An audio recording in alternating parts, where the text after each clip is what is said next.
কি দিয়ে এই গাছটা জন্মাইছে আপনাদের মাঝে শোনাবো। আসসালামু আলাইকুম। ওয়ালাইকুম আসসালাম। ভাই এই দিকে একটু বসে আসেন, কাজ বাদ দিয়ে একটু উঠে আসেন।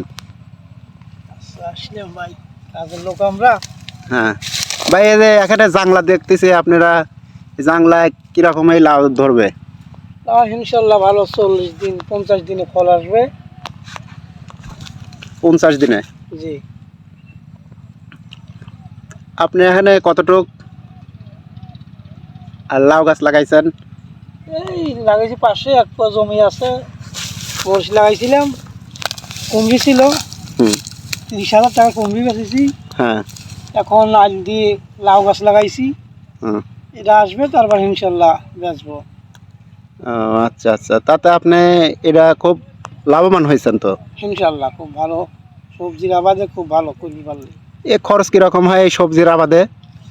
খরচ তো মনে হয় না আছে, এর জোয়াল জাংলাতে লাগে, কট বাঁশ, তেমন একটা সার বিষ লাগে না। হ্যাঁ। জাংলা এইসব বাঁশ টাশ বেশি লাগে। তারপরেও আপনার এটা অকাজীয় জমি। হ্যাঁ, বুড়াল দিয়ে পরেই থাকে। হ্যাঁ। এটা আমি কাজে লাগা দিছি, জায়গাটা পরি থাকা জায়গা, যা হয় এইটাই লাভ।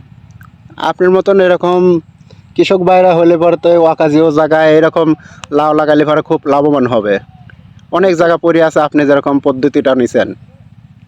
যাতে জায়গা জমি পরি না থাকে, দেশে উন্নতি হয়, পরি থাকা জায়গা। আচ্ছা ঠিক আছে ভাই, আপনাকে কথাগুলো বলার জন্য ধন্যবাদ। আপনি ভালো থাকবেন।